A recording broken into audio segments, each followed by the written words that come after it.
Hi everyone, welcome to my channel Dr. P.R. Lakshmi, a child development consultant and motivational speaker.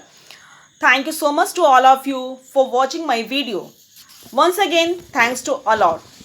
जैसा कि last video में मैंने आप सभी को बताया था लर्निंग डिसऑर्डर के बारे में, तो बहुत सारे पेरेंट्स ने मुझे कॉल भी किया था और मैसेज भी किया था कि मैम आपने ट्रीटमेंट नहीं बताया है। जैसा आप सभी को पता है कि यूट्यूब चैनल में 10 मिनट्स के बाद आपको ओनली 10 मिनट्स ही मिलता है वीडियो बनाने के लिए, तो उस समय हमारे पास टाइम बहुत लिमिट था, जिसके चलते मैं आप लोग को बता नहीं पाई। इसलिए मैं इस वीडियो में बताऊंगी कि ट्रीटमेंट क्या होते हैं, बच्चों के लर्निंग डिसऑर्डर के ट्रीटमेंट क्या होते हैं। ओके, आइए हम लोग इस पर कुछ प्रकाश डालते हैं। ऐसा देखा जाता है कि लर्निंग डिसऑर्डर की कोई भी मेडिसिन नहीं होती है कि किसी बच्चे को पिला दिया जाए और वो बच्चा तुरंत बिल्कुल से ठीक हो जाए। जानकारी और प्रयास से बच्चे जो होते हैं वो सीखने की क्षमता को बढ़ाया जा सकता है। इससे बच्चे कॉन्फिडेंस लेवल बहुत ही बढ़ता है। पेरेंट्स और टीचर के प्रयास से बच्चे स्कूल में दूसरे बच्चों के समान पढ़ाई में अच्छा प्रदर्शन करते हुए दिखाई देते हैं। बहुत ही जरूरी है कि उनके अंदर छुपी हुई प्रतिभा को पहचाना जाए, मगर ऐसा देखा जाता है कि उचित मार्ग के लिए दोबारा तराशा जाए बच्चे को, क्योंकि बच्चे जो होते हैं वो बिल्कुल जैसे कि आटा होता है, आटा की जो लोइया होती है उस टाइप के होते हैं। जिस शेप में हम डालते हैं उसी शेप में वो ढल जाते हैं। बट यहाँ पे क्या है, यहाँ पे लर्निंग डिसऑर्डर है। लर्निंग डिसऑर्डर में बच्चे जो होते हैं उनका कुछ अलग, जैसे मैंने लास्ट वीडियो मैंने बताया था, इसलिए मैं बहुत ज़्यादा नहीं खींचूंगी इस चीज़ को, क्योंकि अभी मेरे को ट्रीटमेंट बताना है। बच्चे को वो काम करने के लिए हमेशा इंकरेज करें आप सभी जिसमें वो निपुण है। जैसे पेंटिंग है, गेम्स है, आपको गेम्स हो गया, जैसे कि म्यूजिक हो गया। ऐसे बच्चे सामान्य जीवन व्यतीत करते हैं। हमारे और आपके लिए ये बहुत ही मुश्किल होता है कि ऐसे बच्चों को पहचानना बहुत ही मुश्किल होता है कि कौन से बच्चे लर्निंग डिसऑर्डर के पेशेंट हैं। लर्निंग डिसऑर्डर के बच्चे जो होते हैं वो ना तो पेरेंट्स को, ना तो टीचर्स को, ना ही अपने फ्रेंड्स को कभी भी वो उनके इंस्ट्रक्शन को फॉलो नहीं करते हैं। और क्यों नहीं करते हैं इस बात को जानना बहुत ही ज़रूरी है कि क्यों नहीं फॉलो करते हैं। हालांकि पेरेंट्स को भी लगता है कि बच्चे हमारा इंस्ट्रक्शन फॉलो नहीं करते हैं, टीचर्स को भी लगता है कि मैं जो बोलता हूँ बच्चों को वो फॉलो नहीं करते हैं, लेकिन कभी ये जानने की ज़रूरत ही उन्होंने नहीं समझा कि आखिर ऐसा क्या कारण है जो बच्चे हमारे इंस्ट्रक्शन को फॉलो नहीं करते हैं। तो इस चीज़ को जानने के लिए बहुत ज़रूरी है लर्निंग डिसऑर्डर को बहुत ही अच्छे तरह से और बहुत ही डीप नॉलेज रखना उसमें कि आखिर ऐसा बच्चा क्यों करते हैं। इन बच्चों को इंस्ट्रक्शन देते समय पेरेंट्स और टीचर अपनी जो उनका इंस्ट्रक्शन, जो वैल्यू है, जो उनका इंस्ट्रक्शन है, उनको सुधारें। बच्चे को खिलाते टाइम में, बच्चे को पढ़ाते टाइम में, बच्चे को सुलाते टाइम में, बच्चों के साथ खेलते टाइम में आपको बहुत ही ज़्यादा प्यार धीरज के साथ व्यवहार करें। उन्हें अकेला कभी भी ना छोड़ें। जैसा कि हम सभी जानते हैं कि तारे ज़मीं पे मूवी आप सभी ने देखा होगा, उनमें एक छोटा बच्चा जो ईशान था वो लर्निंग डिसऑर्डर का ही पेशेंट था।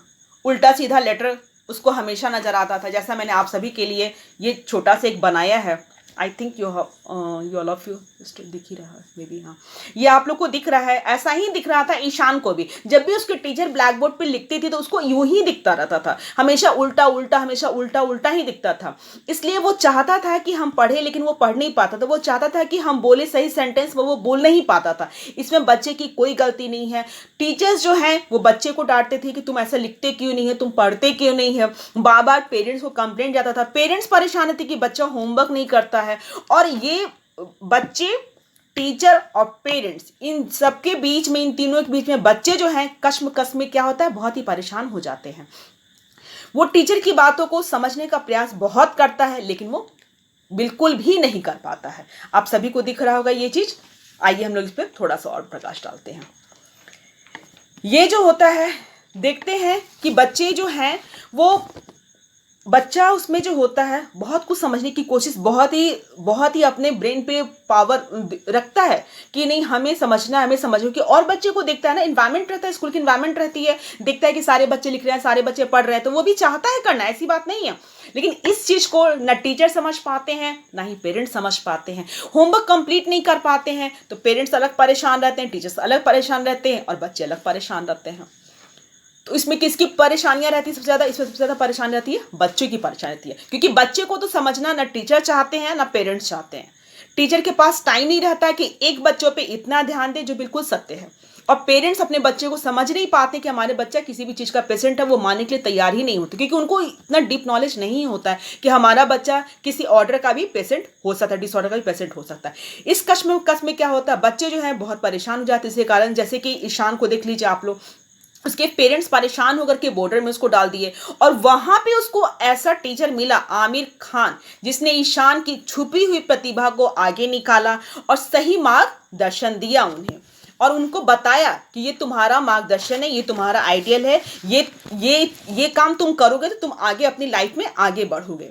बच्चों को प्यार और उनके पसंद के अनुसार ही उनका लक्ष्य चुनने को उनको सिखाएं। हो सकता है आपको इसके लिए बार बार बहुत ही मेहनत करनी पड़े, बार बार आपको सिखाना पड़े, लेकिन आप निराश बिल्कुल भी ना हो। संयम के साथ टास्क प्रायोरिटीज करना आप बच्चे को सिखाएं। ये देखा जाता है